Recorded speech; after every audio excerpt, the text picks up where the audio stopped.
أعوذ بالله من الشيطان الرجيم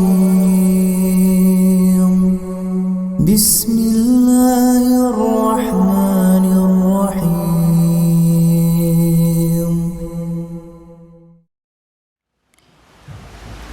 السلام عليكم ورحمة الله وبركاته. إن الحمد لله نحمده ونستعينه ونستغفره ونعوذ بالله من شرور أنفسنا ومن سيئات أعمالنا من يهده الله فلا مضل له ومن يضلل فلا هادي له وأشهد أن لا إله إلا الله وحده لا شريك له وأشهد أن محمدا عبده ورسوله لا نبي بعده أشهد أن لا إله إلا الله وحده لا شريك له وأشهد أن محمدا عبده ورسوله لا نبي بعده يا أيها الذين آمنوا اتقوا الله حق تقاته ولا تموتن إلا وأنتم مسلمون يا أيها الناس اتقوا ربكم الذي خلقكم من نفس واحدة وخلق منها زوجها وبث منهما رجالا كثيرا ونساء واتقوا الله الذي تساءلون به والأرحام إن الله كان عليكم رقيبا يا أيها الذين آمنوا اتقوا الله وقولوا قولا سديدا يصلح لكم أعمالكم ويغفر لكم ذنوبكم ومن يطع الله ورسوله فقد فاز فوزا عظيما أما بعد فإن أحسن الكلام كلام الله وخير الهدي هدي محمد صلى الله عليه وسلم وشر الأمور محدثاتها وكل محدثة بدعة وكل بدعة ضلالة wa kulla dhalalatin finnar. Jamaah yang dimuliakan Allah, kita bersyukur kepada Allah Rabbul Alamin atas segala nikmat dan karunia yang Allah berikan kepada kita, nikmat dan karunia yang tak terhingga jumlahnya. Maka hendaklah kita selalu bersyukur kepada Allah atas nikmat besar ini. InsyaAllah kajian kita malam ini, kita belum meneruskan pembahasan kitab At-Tawadhu'. Kita sedikit mempertajam pemahaman kita tentang hikmah diutusnya para nabi dan rasul. Hikmah diutusnya para nabi dan rasul.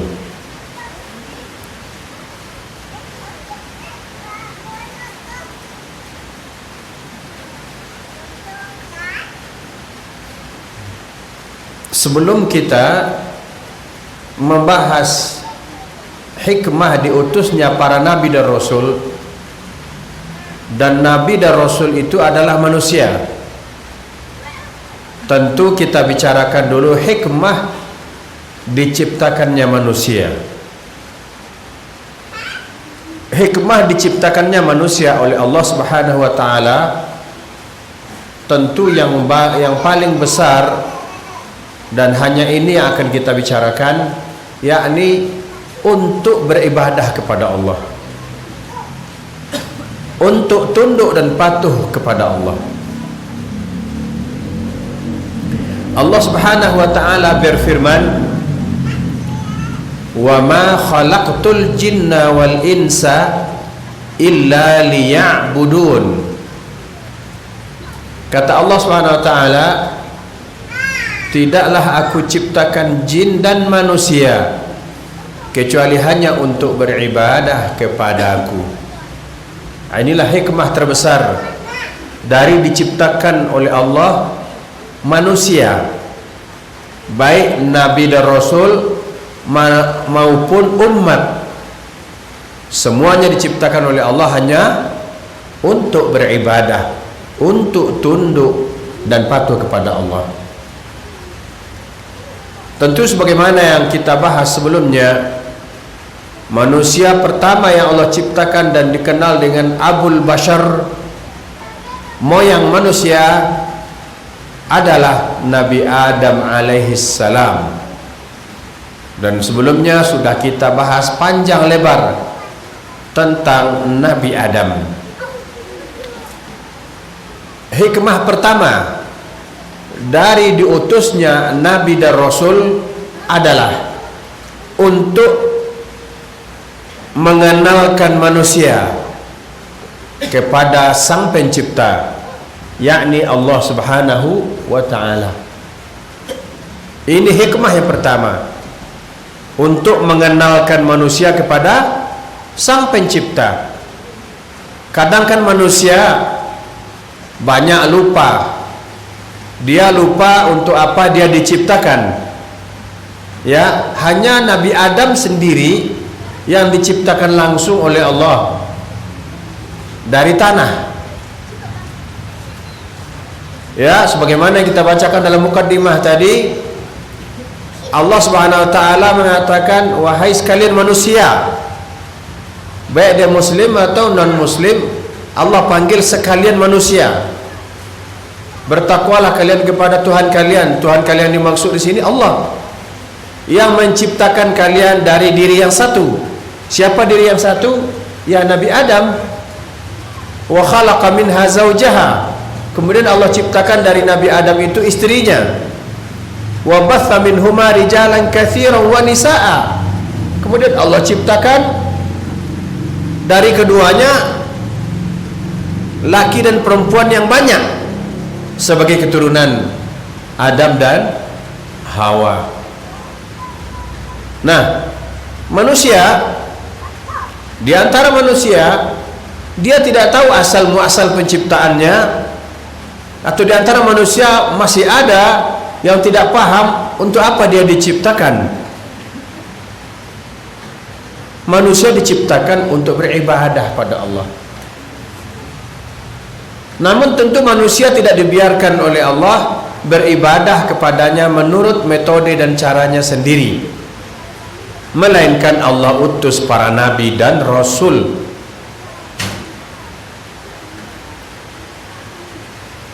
Diutusnya nabi dan rasul untuk mengenalkan manusia, agar mereka,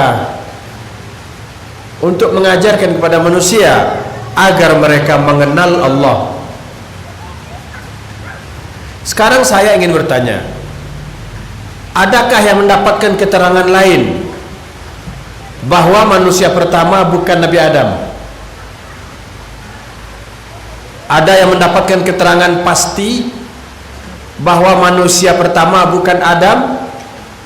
Saya yakin tidak ada yang mendapatkan keterangan lain, melainkan bahwa memang Nabi Adamlah manusia pertama. Artinya apa? Nabi Adam adalah moyang manusia. Terus agamanya apa? Ya, Islam. Karena Nabi Adam diciptakan oleh Allah langsung. Kemudian Nabi Adam telah hidup di surga, walaupun setelah itu Allah turunkan ke muka bumi dengan berbagai macam amanah dan tugas yang Allah bebankan.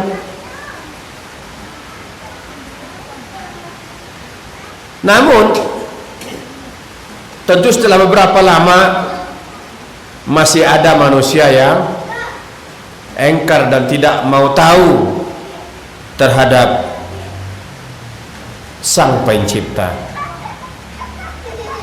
Allah berfirman dalam surah Al-Anbiya ayat 25, wa ma arsalna min qablika min rasulin illa nuhi ilaihi annahu la ilaha illa ana fa'buduni. Allah berfirman, tidaklah kami mengutus sebelummu seorang rasul pun, melainkan kami wahyukan kepadanya bahwa tidak ada yang berhak disembah kecuali hanya aku, kata Allah. Maka sembahlah oleh kalian semua hanya aku, kata Allah. Di sini kita perlu mempertajam, memperjelas. Di sini kita membaca firman Allah, annahu la ilaha illa ana, bahwa sesungguhnya tidak ada yang berhak disembah kecuali hanya aku.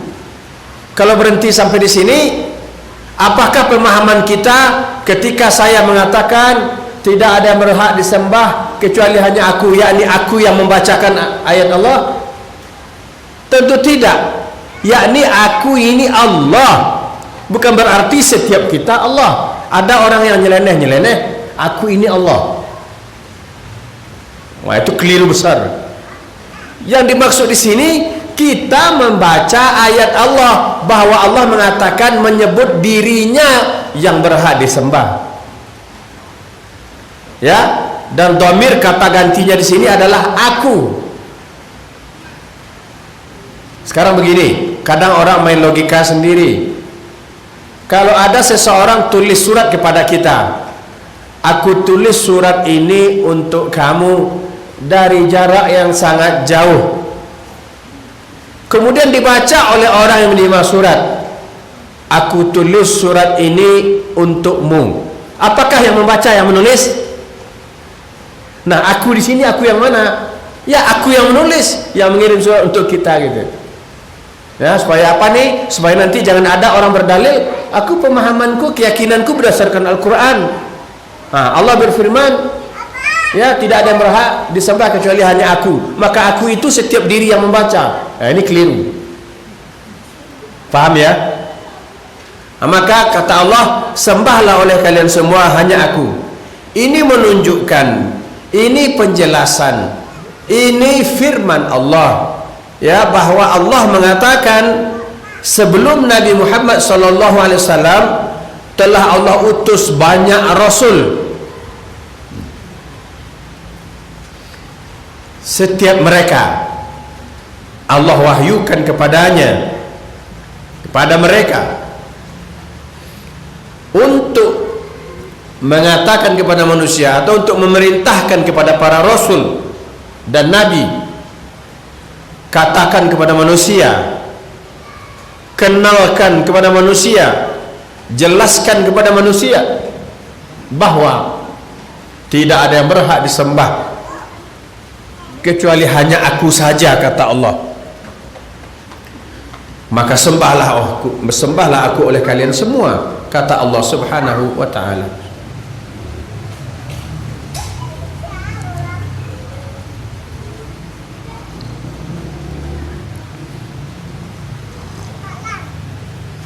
Apakah Nabi dan Rasul sama? Apakah Nabi dan Rasul sama? Sepakat para ulama mengatakan bahwa Nabi dan Rasul ada perbedaan. Hanya saja, ya, kita bicarakan atau kita yakini bahwa manusia pertama adalah Adam, dan beliau adalah Nabi.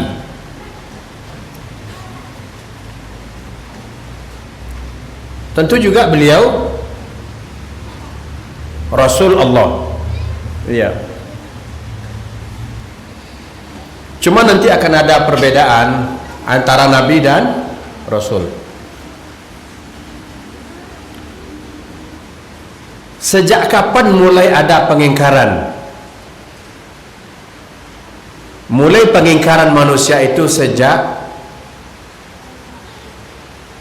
Nabi Nuh alaihissalam. Saya akan mengulang kembali pembahasan untuk lebih dalam, ya, tentu agar kita dapat membedakan dengan jelas untuk menambah wawasan pengetahuan kita. Akan tetapi kita juga harus membahasnya dalam kajian ini. Jika ada perbedaan, bukan berarti kita membeda-bedakan para nabi dan rasul Allah dalam mengimani mereka. Hanya saja karena kepada kita telah diutus Nabi Muhammad sallallahu alaihi wasallam, maka ajaran yang kita amalkan adalah ajaran Islam yang dibawa oleh Nabi Muhammad sallallahu alaihi wasallam.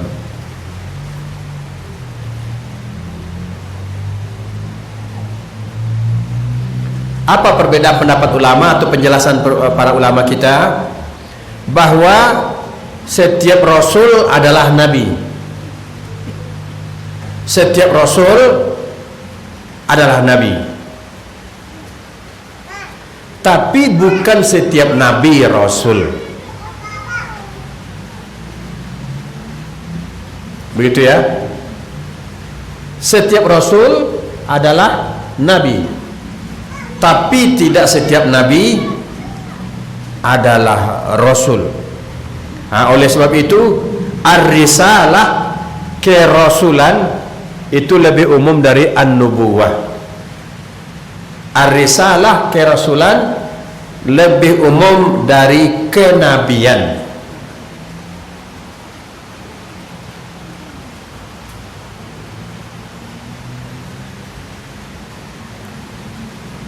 Terus perbedaan lain adalah nabi diutus kepada umat yang tidak menolak dakwah, tidak melawan. Maka sebagaimana yang kita pahami bahwa Nabi Adam tentu sebagai manusia pertama, jikapun ada terjadi dosa-dosa pada keturunan beliau untuk beberapa periode atau beberapa kurun, tapi dosa mereka tidak sampai kepada menyekutukan Allah. Adapun Rasul, Allah utus kepada umat yang membangkang, yang banyak pembangkangannya, yang banyak maksiat dan kedurhakaannya. Nah, oleh sebab itu jamaah yang dimuliakan Allah, para rasul adalah hamba yang Allah berikan risalah atau Allah berikan wahyu, kemudian mereka mendapat penolakan di dalam menyampaikan wahyu itu. Itu di antara beberapa kesimpulan yang saya dapat pahami dari perbedaan antara nabi dan rasul. Terus berapa jumlah mereka? Ya, jumlah nabi lebih dari 120.000. Lebih dari 120.000. Jumlah rasul berapa? Lebih dari 300 orang.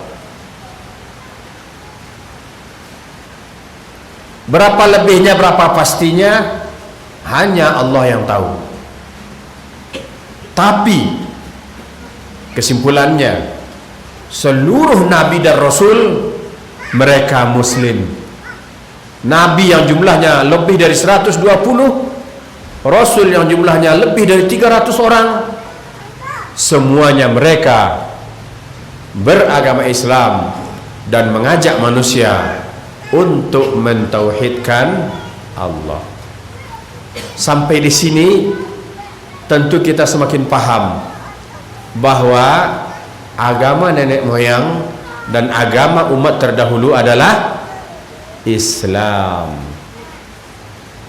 Hanya saja keturunan Nabi Nuh, nah ini keturunan Nabi Adam habis di zaman Nabi Nuh yakni keturunan yang dalam hitungan beberapa periode atau kurun itu habis di zaman Nabi Nuh, tersisa hanya siapa saja yang masuk ke dalam perahu.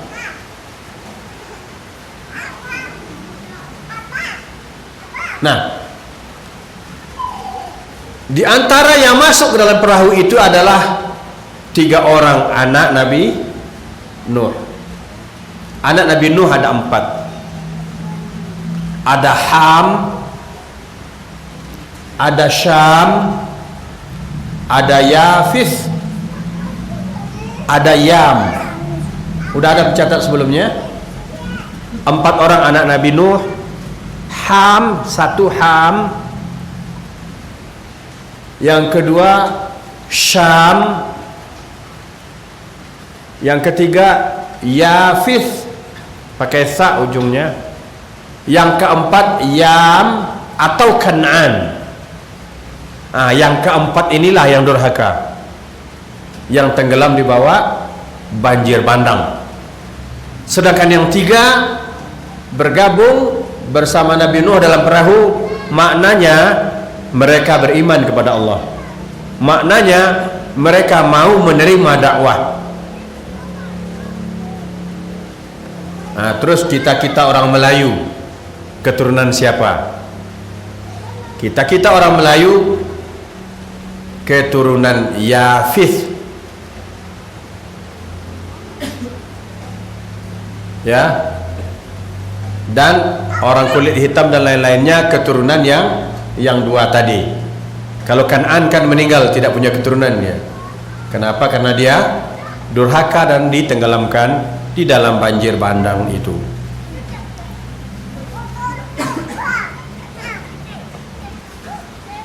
Sekali lagi saya ingin tekankan, ini perlu kita luruskan masalah keyakinan. Ya, kan ada orang-orang yang ingin merusak ajaran Islam, bahkan menghina-hina ajaran Islam, ya, dengan seakan-akan membuat sebuah kesimpulan bahwa ajaran Islam ini adalah agama paling akhir. Padahal inilah agama nenek moyang. Siapa nenek moyang kita? Adam nenek moyang pertama. Siapa moyang kita kedua? Nabi Nuh alaihissalam.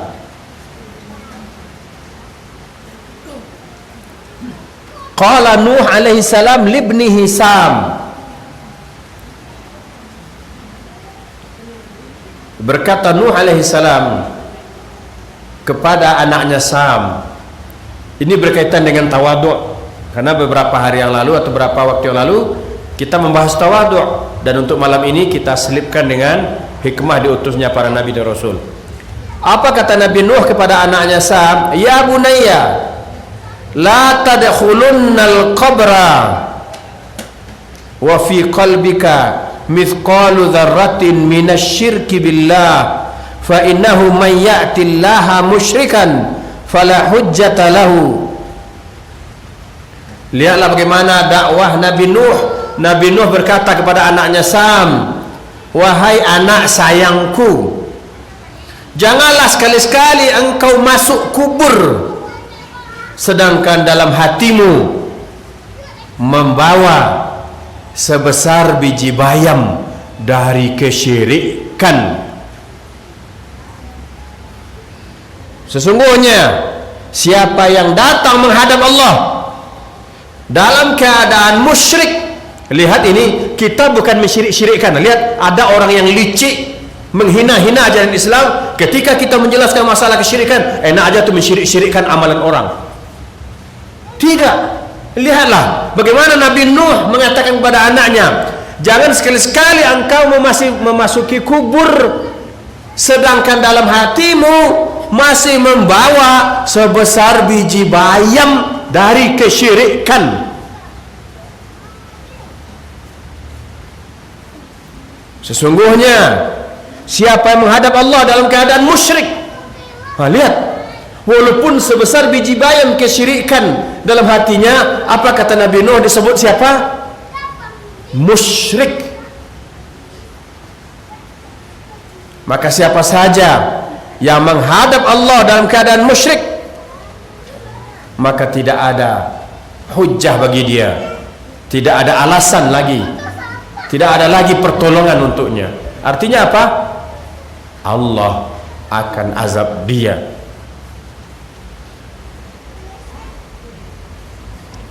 Wa ya bunayya la tadkhulunnal qabra wa fi qalbika mithqalu dzarratin minal kibri. Wahai anak sayangku, jangan sekali-sekali engkau masuk kubur sedangkan dalam hatimu masih terbawa sebesar biji bayam dari kesombongan. Fa innal kibriya rida'ullah azza wa jalla, faman yunazi'illah rida'ahu yaghdab alaihi. Sesungguhnya ini kata sombong bukan dalam konotasi negatif ya. Artinya apa? Karena memang Allahu Akbar, Allah Maha Besar, kemahabesaran, kemahaagungan hanyalah milik Allah, dan itu adalah rida atau jubahnya Allah.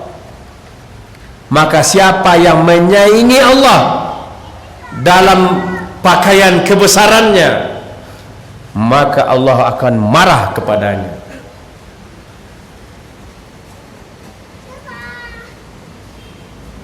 Wa ya bunayya la tadkhulunnal qabra wa fi qalbika mithqalu dzarratin minal qunut fa innahu la yaqnutu min rahmatillah illa dhal.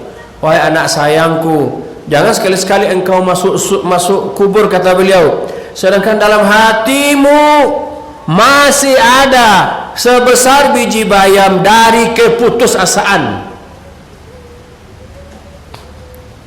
Sesungguhnya siapa yang putus asa dari rahmat Allah, kata beliau, atau tidak ada yang putus asa dari rahmat Allah kecuali orang sesat, kata beliau.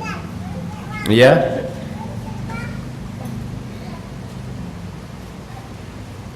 Ini dapat kita jumpai dalam Kitabuz Zuhud lil Imam Ahmad Ibn Hanbal. Artinya apa? Nabi Adam alaihissalam juga mengajarkan tawadhu'. Beliau memperingatkan anak sayangnya supaya tidak menyekutukan Allah. Beliau memperingatkan anak sayangnya untuk tidak sombong. Beliau memperingatkan anak sayangnya untuk tidak putus asa dari rahmat Allah. Saya tidak atau belum menjumpai hitungan berapa lamanya atau berapa jarak antara Nabi Nuh sampai ke kita.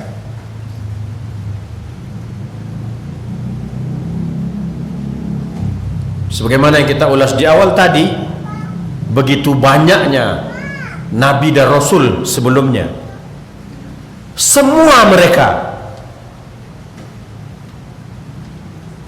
mengajarkan kepada manusia, memperkenalkan kepada manusia hanya Allah lah yang patut untuk disembah.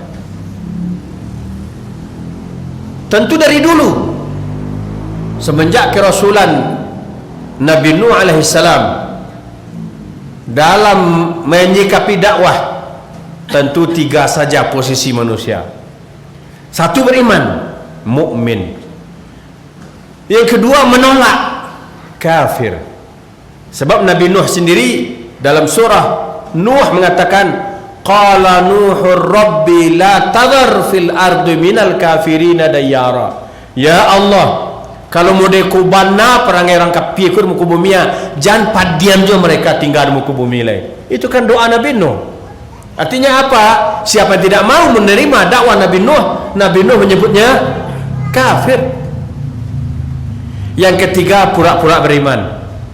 Siapa tuh? Munafik. Hanya tiga ini.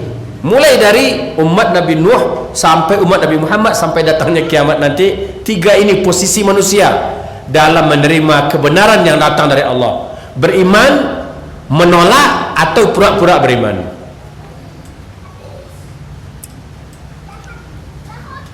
kita berusaha sungguh-sungguh untuk menjadi orang yang menerima, beriman dengan benar, tidak berpura-pura. Ya.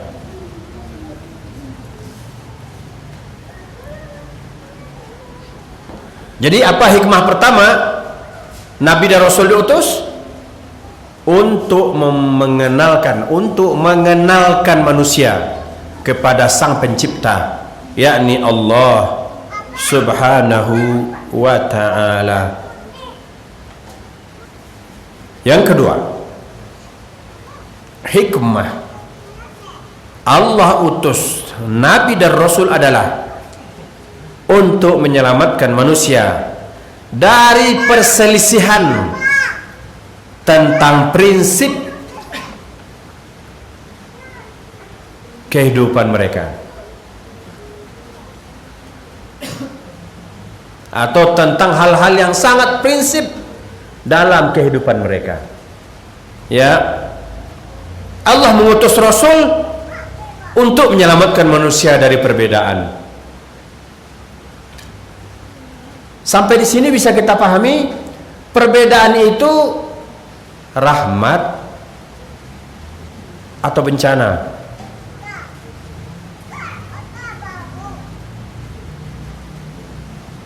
Hah? Bencana. Masalahnya Nabi dan Rasul Allah utus justru menyelamatkan manusia dari perpecahan.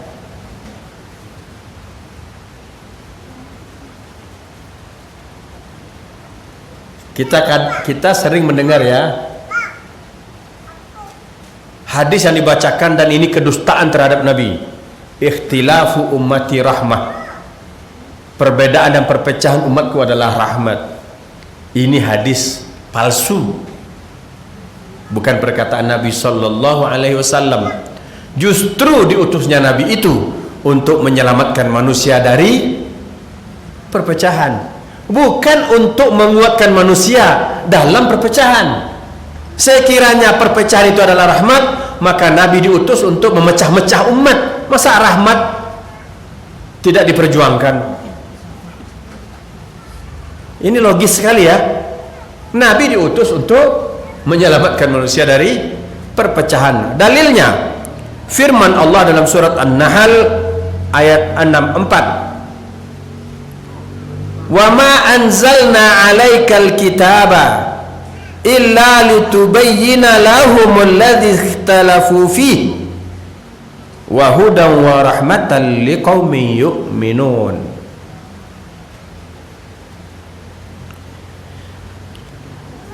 Dan kami tidak menurunkan Alkitab, yakni Al-Quran, melainkan agar kamu dapat menjelaskan kepada mereka, yakni kepada umat, apa yang mereka perselisihkan itu, dan menjadi petunjuk dan rahmat bagi kaum yang beriman.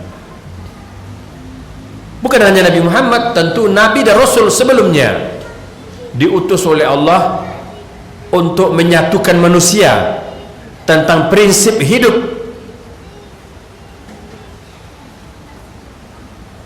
Tahu prinsip hidup kita apa? Yang paling besar adalah kita diciptakan untuk mengabdi kepada Allah.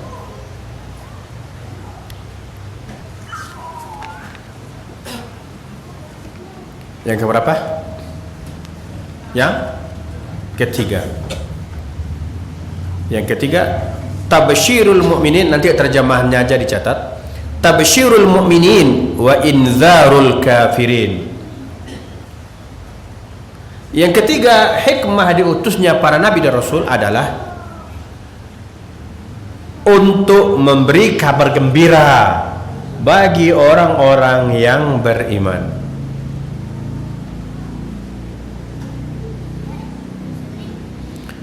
dan memberi peringatan terhadap orang kafir, bagi orang kafir. Maksudnya apa?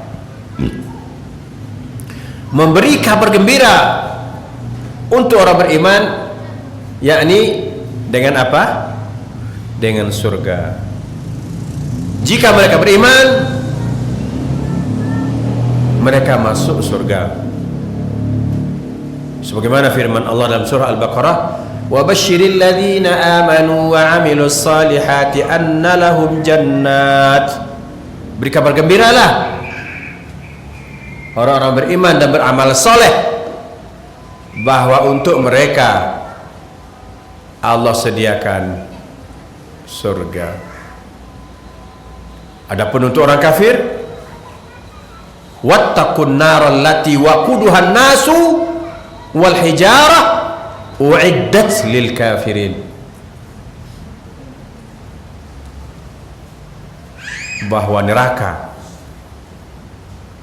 yang bahan batunya, yang bahan bakarnya batu dan manusia, Allah sediakan untuk orang-orang yang engkar kepada Allah. Allah berfirman, rusulan mubasyirina wa mundhirina li'alla yakuna lin-nasi 'ala Allahi hujjah ba'da ar-rusul wa kana Allahu azizan hakima. An-Nisa 165. Mereka kami utus selaku rasul-rasul, kata Allah, pembawa berita gembira dan pemberi peringatan, agar supaya tidak ada alasan bagi manusia membantah Allah sesudah diutus rasul-rasul itu. Dan adalah Allah maha perkasa lagi maha bijaksana.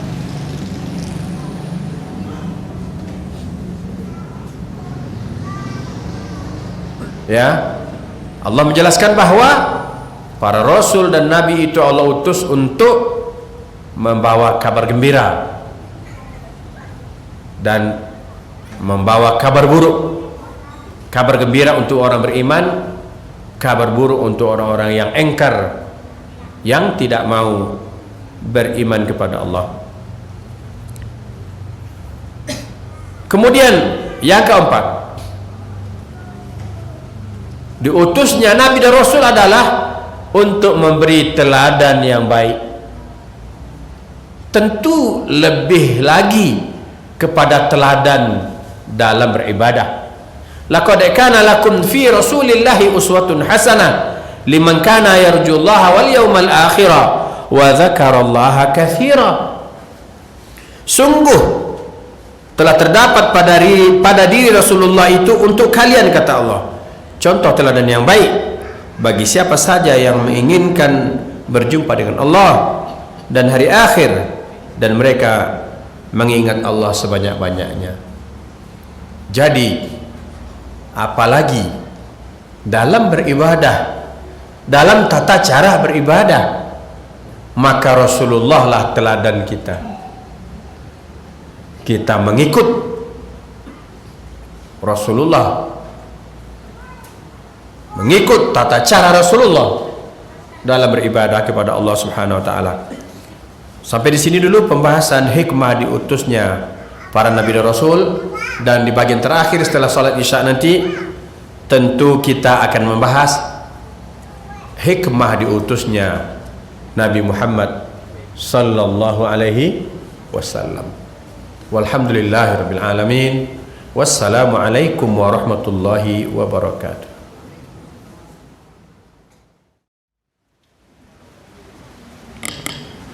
Bismillahirrahmanirrahim.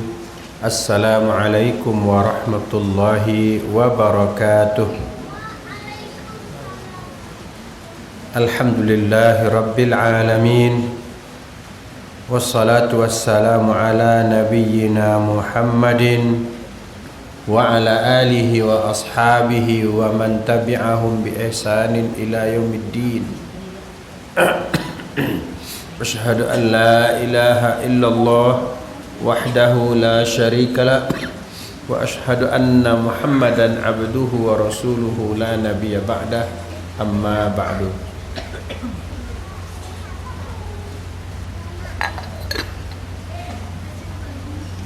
Anak Nabi Nuh tadi Sam, ya, jadi bukan Syam dengan sin, Sam. Kita teruskan dengan hikmah diutusnya Nabi Muhammad sallallahu alaihi wasallam.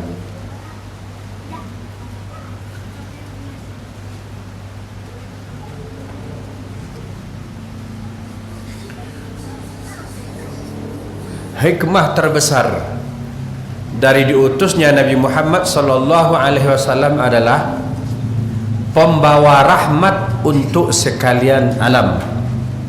Allah berfirman, "Wa ma arsalnaka illa rahmatan lil alamin." Tidaklah kami utus engkau wahai Muhammad, kata Allah, melainkan sebagai pembawa rahmat untuk sekalian alam. Bagaimana kondisi masyarakat Makkah ketika Nabi diutus, yakni kehidupan bangsa Arab sebelum diutusnya Nabi sallallahu alaihi wasallam berada dalam kekacauan yang luar biasa. Mereka menyekutukan Allah, mereka tenggelam dalam maksiat, percaya kepada khurafat dan berbagai bentuk kebobrokan moral yang lainnya.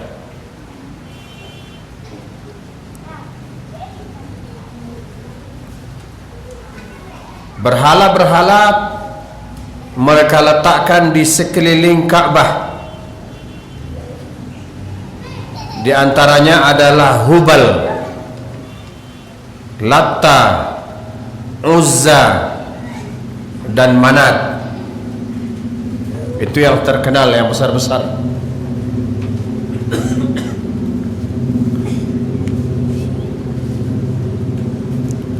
Nabi dilahirkan pada bulan Rabiul Awal di tahun gajah.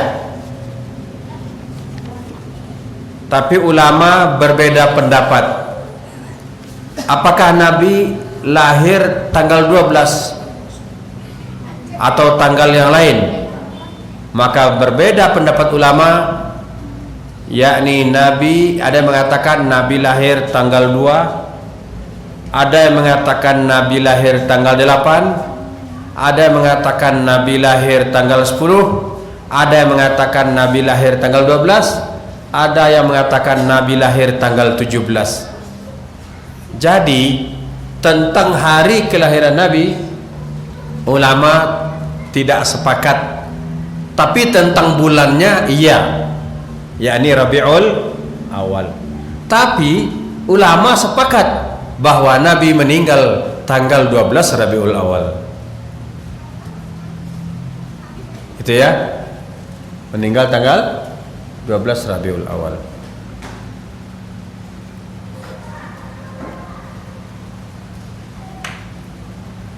Kita percepat saja pembahasannya.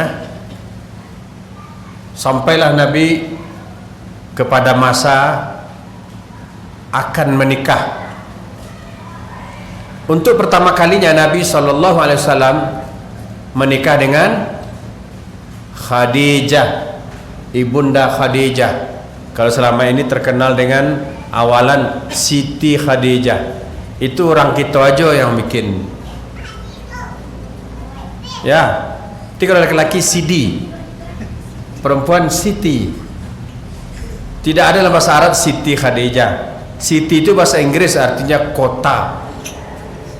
Padang Siti, kota Padang. Tapi yang ada adalah mungkin lebih selamat kita mengatakan Ibunda Khadijah, karena Allah mengatakan wa azwajuhu ummahatukum, istri-istri Nabi itu adalah ibu kalian. Mungkin kita katakan Ummul Mukminin Khadijah, ibu kita Khadijah, ya.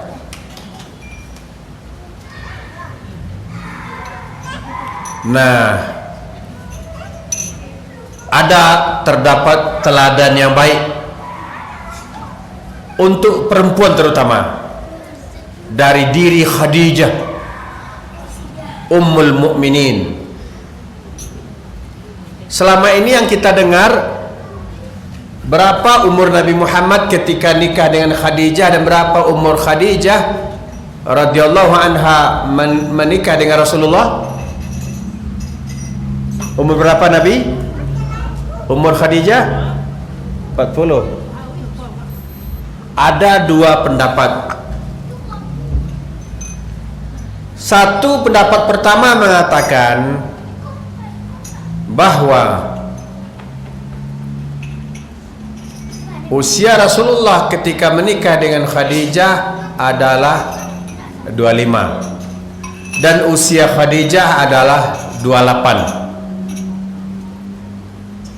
Dengan alasan Rasul menikah dengan Khadijah selama 25 tahun dan punya 6 orang anak. Leka mungkin kalau labu mu sampai puluh masih dapat juga 6 anak lagi.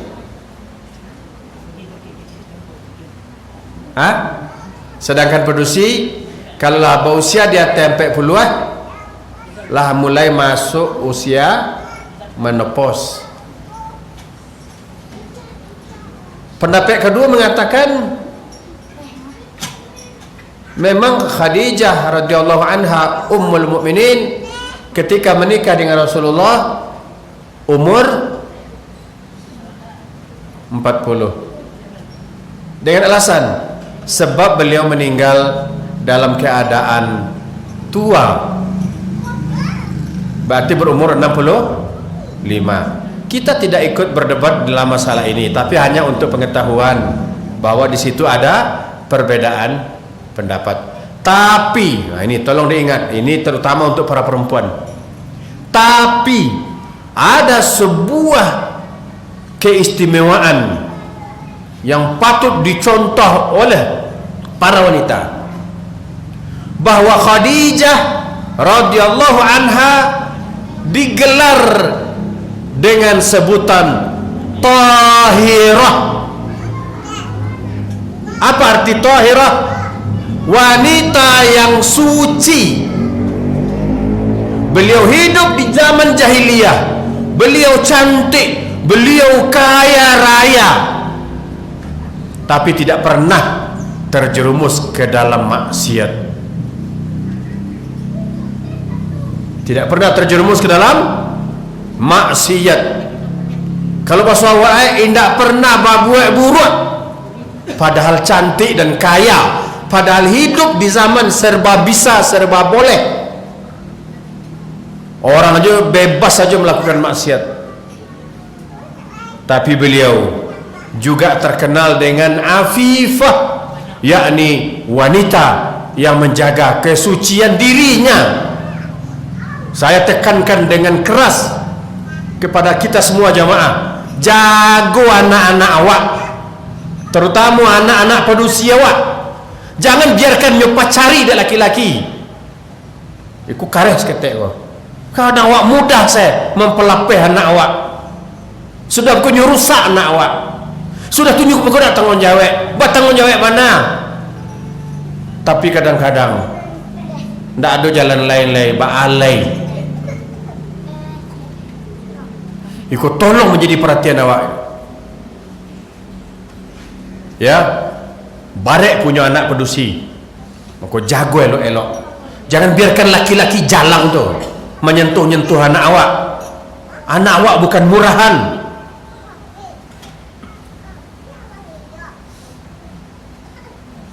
Seribu janji paling setia. Alun anak orang halal setia kecil.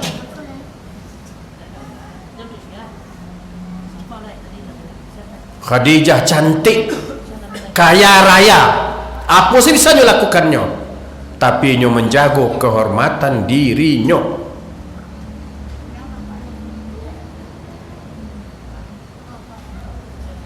Yang kedua, Khadijah kaya raya, dan setelah Rasul diangkat menjadi nabi, dialah manusia pertama yang menerima dakwah Rasulullah. Maka janganlah awak sebagai ibu-ibu satu-satu menghalang-halangi dakwah. Jadikanlah Khadijah radhiyallahu anha sebagai teladan, sebagai manusia pertama yang percaya bahwa Rasulullah diangkat menjadi Rasul oleh Allah.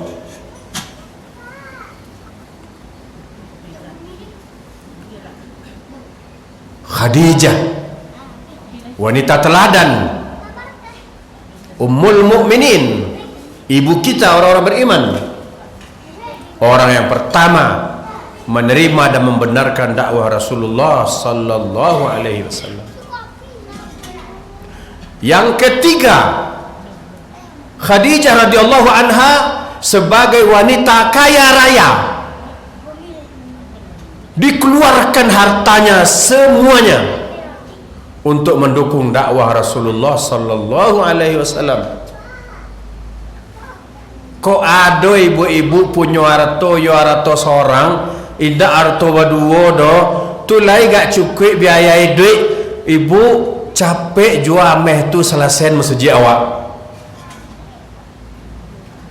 Ambil piti di rekening tu, jangan beko itu untuk tua bisu, untuk sakit. Kalau sakit awak bisu tak bisa makan apa-apa le bu. Payah minum, makan payah. Jadi kok ada ratu tersimpan, yule murni ratu ibu-ibu, kaluan. Jangan lama manau saja kau aja menunggu tahun bisu baru selesai. Ya, Khadijah setelah Nabi SAW diangkat menjadi Rasul, seluruh harta beliau untuk kepentingan dakwah. Tapi ibu-ibu, induk-induk, kalau letak pancang keikhlasannya, you tak nyocalik le, tak berseri pitih le. Istilahnya tak berseri pitih nyok haluan banyak-banyak untuk membangun masjid, untuk membangun pondok pesantren, untuk mengurus anak yatim dan seterusnya. Nah, Khadijah radhiyallahu anha kayu rayu, tapi ini tak sombong, tak mentang-mentang kayu nyuaga-agaan Nabi, tak mentang-mentangnya kayu nyuari-ari suaminya, indah. Kini kira-kira kok ada istri jauh lebih kayu dari laki, bak kira-kira lah masakan atur laki nak, lah ratek lutut laki mencalik, panakut laki-laki ke orang rumah sudah telah. Ya tak? Pitih-pitih banyak mah. Berapapun pendapatan suami tetap tidak barago deh, karena memang tidak seimbang doh. Karenanya sangat kayu rayu, tapi sangat berbeda dengan Ummul Mukminin Khadijah radhiyallahu anha. Beliau sangat menghormati Rasulullah, memuliakan suaminya dan mencurahkan hartanya untuk mendukung dakwah. Dan beliau menyibukkan diri untuk mengurus anak-anak agar Rasulullah konsentrasi dalam berdakwah. Artinya Ummul Mukminin Khadijah radhiyallahu anha, beliau mendukung penuh dakwah Rasulullah, baik moral ataupun material. Nangkampe pelajaran yang dapat awak ambil dari menikahnya Rasulullah dengan Khadijah dan kaitannya dengan dakwah. Dakwah itu memang tidak bisa dipisahkan dengan harta. Untuk berdakwah memang membutuhkan harta. Karena sudah terbukti dakwah Rasulullah sallallahu alaihi wasallam didukung oleh harta siapa? Harta Khadijah. Khadijah sang saudagar kaya. Kalau kini apa istilahnya? Milioner, miliarder, dan sebutan-sebutan lainnya. Kemudian untuk apa Rasul diutus? Allah berfirman, wa ma arsalna min rasulin illa liyuta'a biiznillah.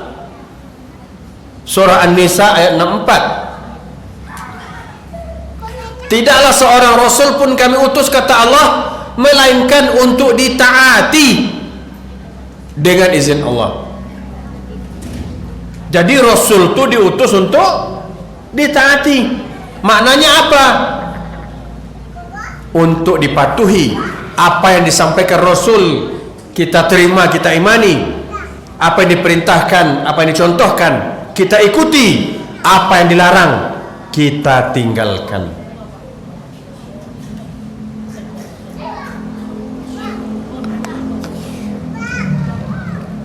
Nabi Muhammad SAW sudah meninggal. Terus bagaimana cara kita mentaati beliau? Cara kita mentaati beliau yang pertama, mencintai beliau, melebihi cinta kita pada diri sendiri, melebihi cinta kita pada anak-anak kita, melebihi cinta kita kepada ibu bapak kita, bahkan melebihi cinta kita kepada manusia semuanya. Nabi SAW dalam hadis riwayat Imam Muslim bersabda, la yu'minu ahadukum hatta akuna ahabba ilaihi min waladihi wa walidihi wan nasi ajma'in. Tidak sempurna iman seorang di antara kamu, kata Nabi, melainkan ia mencintai aku melebihi cintanya kepada anaknya, kepada kedua orang tuanya, dan kepada manusia semuanya. Lihatlah gambaran cintanya sahabat kepada Nabi. Ketika mau hijrah ke Madinah, tidak berapa orang yang tersisa di Makkah. Ketika Nabi akan berangkat bersama Abu Bakar, sedangkan rumah Nabi sudah dikepung oleh kafir Quraisy, siapa yang menggantikan tempat tidur, yang menggantikan tidur tempat tidur Nabi? Ali radhiyallahu anhu. Ali menggantikan Rasulullah di tempat tidurnya. Tahu risikonya apa? Rumah Nabi sudah dikepung, mereka ingin membunuh Nabi. Risikonya apa? Dibunuh. Tapi Ali tidak takut. Kenapa? Karena kecintaannya kepada Rasulullah. Abu Bakar mengorbankan hartanya yang banyak sebagai bekal untuk hijrahnya Nabi. Bahkan 3 hari 3 malam menemani Nabi dalam Gua Thur. Kemudian ketika terjadi perang Uhud, perang berkecamuk, dan pada ronde pertama, istilahnya ronde pertama, kaum muslimin menang. Kemudian ada yang melanggar perintah Rasul, para pemanah turun, maka pasukan kafir dia kelilingi bukit Uhud. Dikira sudah lari karena kalah, tetapi mereka kelilingi begini, mereka kembali dari belakang. Sedangkan para sahabat yang turun dan menyalahi perintah Rasul, kata Rasul, apapun yang terjadi di bawah, kalian yang di atas ini, di atas bukit kecil ini, alhamdulillah saya sudah naik ke bukit itu, ya, kata Nabi, kalian jangan turun dari sini apapun yang terjadi. Tapi mereka turun karena saking gembiranya menganggap peperangan sudah selesai. Tentu kesalahan mereka dimaafkan oleh Allah, karena mereka tidak mengira bahwa akan datang dari belakang. Karena itu dengan jarak waktu yang cukup lama juga. Masalahnya tentara kafir Quraisy yang tadi kalah lari, beginilah lebih kurang bukit Uhud memanjang. Di sini pertempuran, mereka lari ke sini dan jauh sekali.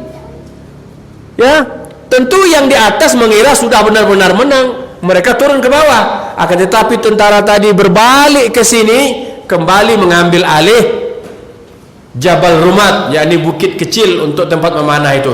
Mereka panahlah dari atas, maka kocar kacirlah barisan kaum muslimin. Dalam perang pun kaum muslimin banyak yang terbunuh. Apalagi ketika itu, maka salah seorang tentara kafir berkata, oh, aku telah membunuh Muhammad, aku telah berhasil membunuh Muhammad, katanya. Dan ketika itu kocar kacirlah dan melemahlah semangat tentara muslim, karena mendengar kabar Rasulullah telah dibunuh. Sedangkan Umar tahu Rasulullah masih hidup. Kata Umar, orang yang kau sebut itu masih hidup.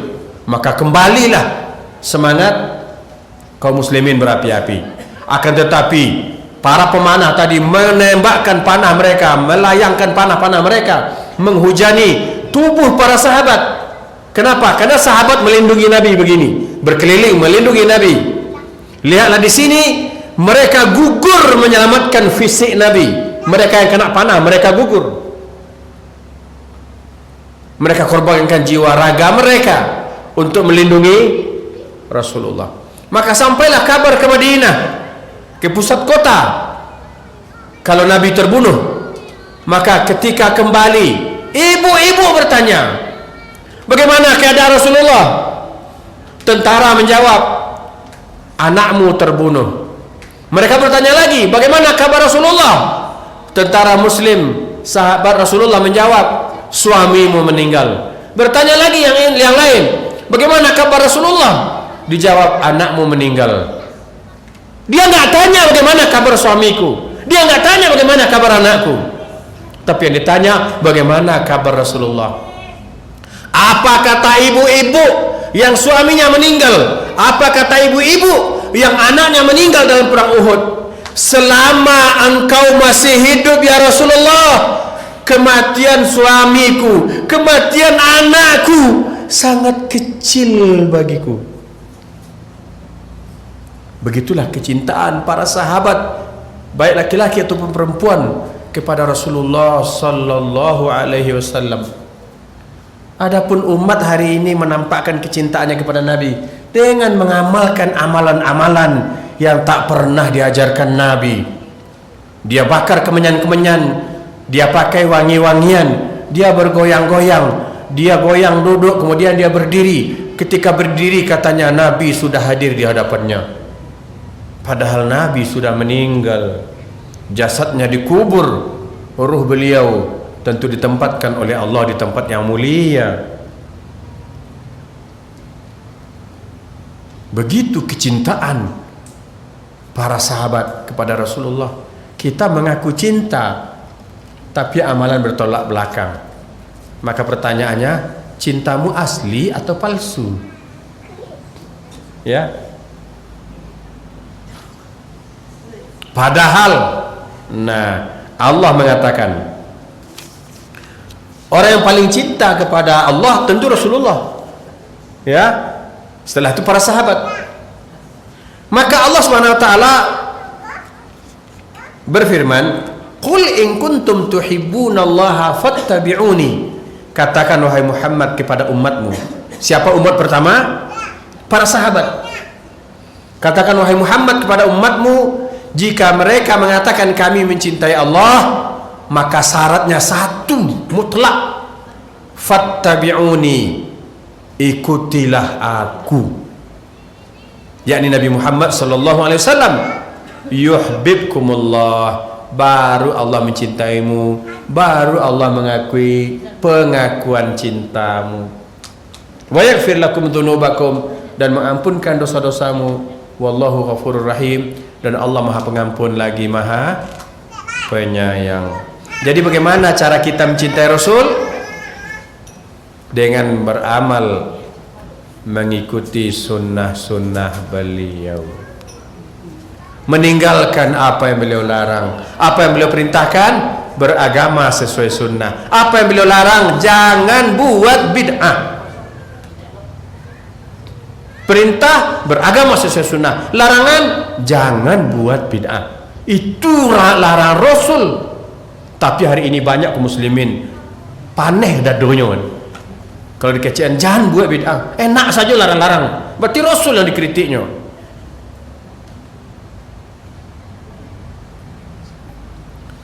Maka di antara bukti-bukti, di antara tata cara mengekspresikan cinta kepada Nabi, ya Allah, kalau umat Kristiani dalam Natal nyubuat pohon Natal, tapi sebagian umat Islam nyubuat lo pohon Maulid. Cuman orang membuat pohon Natal di sebuah mewah, nyubuat pohon Maulid tonggaknya batang pisang. Ya Allah, ya Rabbi, tidak melecehkan. Aku nyagi kerteh-kerteh.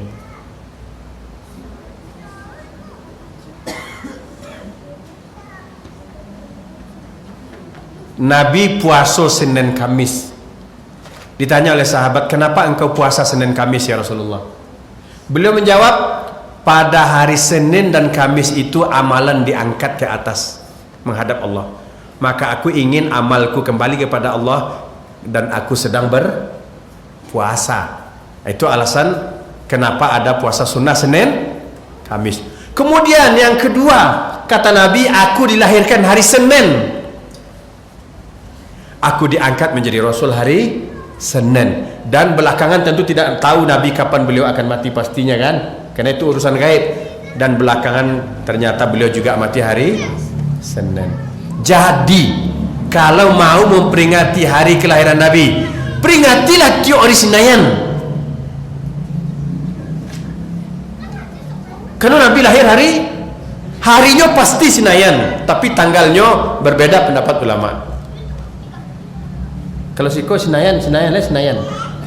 Kalau Jumat, hari Minggu, Ake, alai masyaallah. Jumat, Ake, Senayan. Kalau di Talue, Jumek, siko Jumat. Kalau dengan alasan mencintai Nabi memperingati hari lahir, maka peringatilah setiap hari Senayan. Tapi orang-orang tua dulu di kampung kamu dah hari Senayan je dah. Hari Nanyan. Tapi awak puasa Senin tu bukan memperingati lahir Nabi, tapi bentuk syukur atas kelahiran Nabi di hari Senin. Nah begitu ya, supaya jangan salah-salah niat. Awak puasa Senin Kamis, satu mengikut sunnah Nabi, kemudian bersyukur atas kelahiran Nabi di hari Senin. Syukur itu ibadah. Nah, itu ya, tolong ditekankan. Iko indah awak sekali setahun saya memperingati kelahiran Nabi. Ketika memperingati kelahiran Nabi, katanya dengan alasan mencintai Nabi, dak muak-muak masjid dah. Nak panjang ceramahnya, acara dimulai sudah Isya. Sebab kalau sudah maghrib sampai Isya pendek mana? Dimulailah sudah Isya sampai jam 11 sampai jam 12. Bisa subuh sampai orang setinggal. Apa guna yang peringati kalau itu? Kalau semakin jauh ujungnya dari agama. Betul tak tu? Dipanggil azan solat Isya, dua sah paling banyaknya. Untuk acara tu pandang saja. Besok subuh tinggal sampai le. Sampailah kemalaman. La ilaha illallah. Ketika aku ditegaskan, jangan salah paham jua awak lai, jangan salah paham jua lai. Pahamlah lai. Kalau iyo cinta Nabi setiap Senin, tapi dengan niat puasa sunnah karena diajarkan oleh Nabi.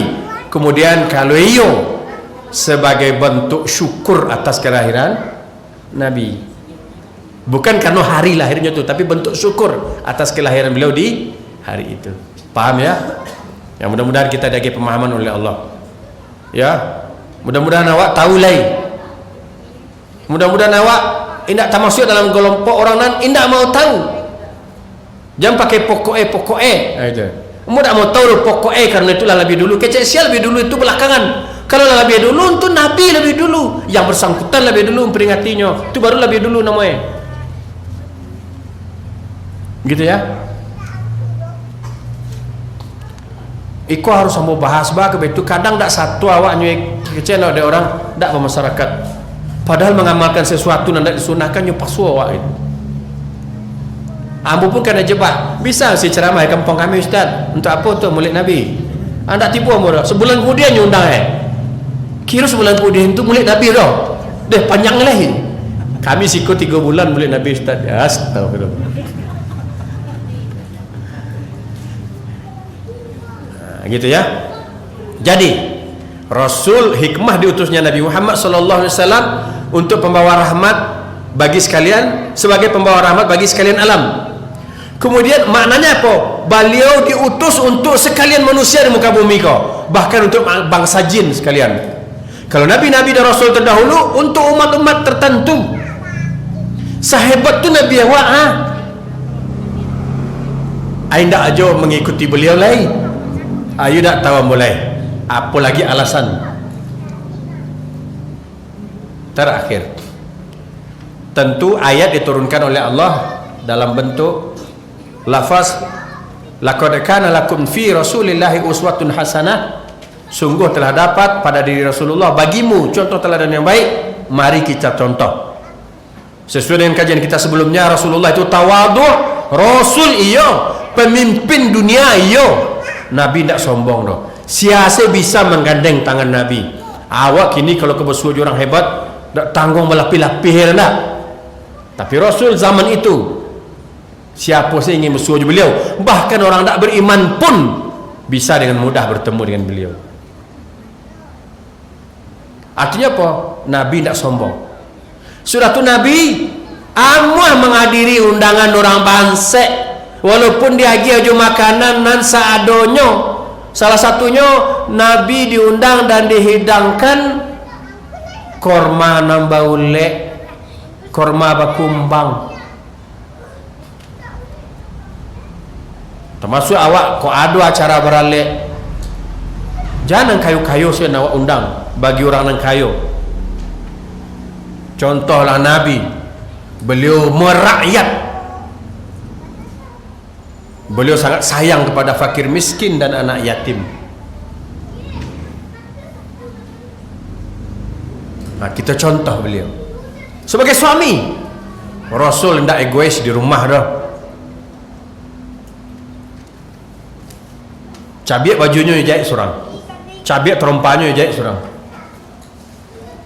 Beliau membantu pekerjaan istrinya di rumah. Nah, jadi awak sebagai suami, iyo dak budak istri awak, tetapi jangan dijadikan seperti budak.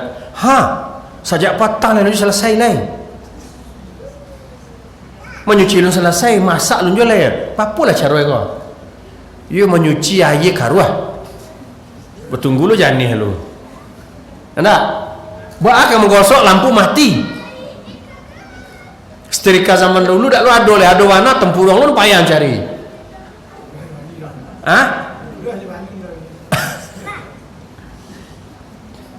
Bapu keluyak mana nasi yo. Astagfirullah, makan sela. Maaf bang, luyak nasi ndak ba ado, berkurang tenaga garaman ambo mengunyah.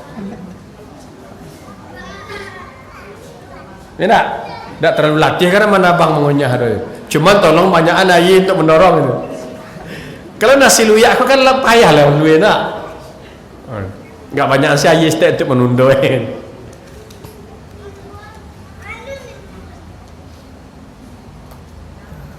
Jadikanlah Rasulullah sebagai teladan awak dalam berumah tangga. Jadikanlah Khadijah radhiyallahu anha sebagai contoh teladan bagi para wanita dan para istri. Demikian kajian kita malam kini. Semoga kita bisa meraih banyak manfaat dan semoga kita semakin mencintai Rasulullah sallallahu alaihi wasallam, semakin cinta kepada agama yang kita muliakan ini. Dan ingat, iku mau peringatkan, siapa saja yang berusaha mengotak-atik agama Allah, akan Allah buka aibnya dengan cara Allah sendiri. Akan Allah hinakan mereka dengan cara Allah sendiri. Nah, tugas kita adalah sebagai muslim istiqomah dalam beragama. Siapa saja yang berusaha mengusik-usik agama Allah, menfitnah-fitnah kaum muslimin, akan Allah bukakan aibnya. Allah akan jatuhkan dia sejatuh-jatuhnya, akan Allah hinakan dia sehina-hinanya. Oleh sebab itu mari kita istiqomah dalam memeluk agama kita, dan tentu juga kita hormati agama orang lain, karena kita tidak boleh memaksakan agama kita kepada manusia yang lainnya. Demikian, mungkin ada pertanyaan, silakan. Tidak ada. Alhamdulillah. Berarti pembahasan kini cukup dipahami, sangat. Oh waduh, ayo silakan. Waalaikumsalam warahmatullahi wabarakatuh. Dalam kamar mandi tidak boleh. Oleh sebab itu, ya.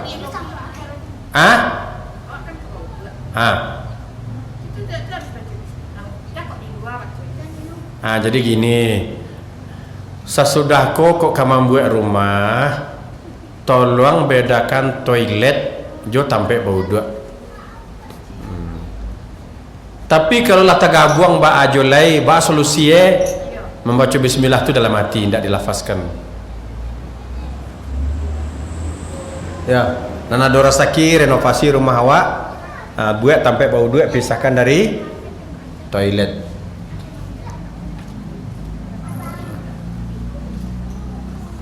Itu saja Bu. Alhamdulillah. Apa lagi menjawab salam orang ketuk-ketuk pintu, awak sedang WC, Waalaikumsalam. Tak boleh. Awak masuk WC tu baca doa di pintu, bukanlah masuk di pintu. Lah sudah baca baru lah masuk ke kaki kita. Sudah itulah keluarlah pas awak di luar baru baca doa keluar. Itu caranya. Ada pertanyaan? Garik-garik tunjuk anda kau tanya. Tak ada lah ya. Cukup ambo akan kembali ke Padang.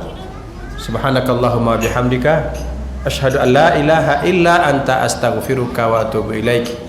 Wassalamualaikum warahmatullahi wabarakatuh.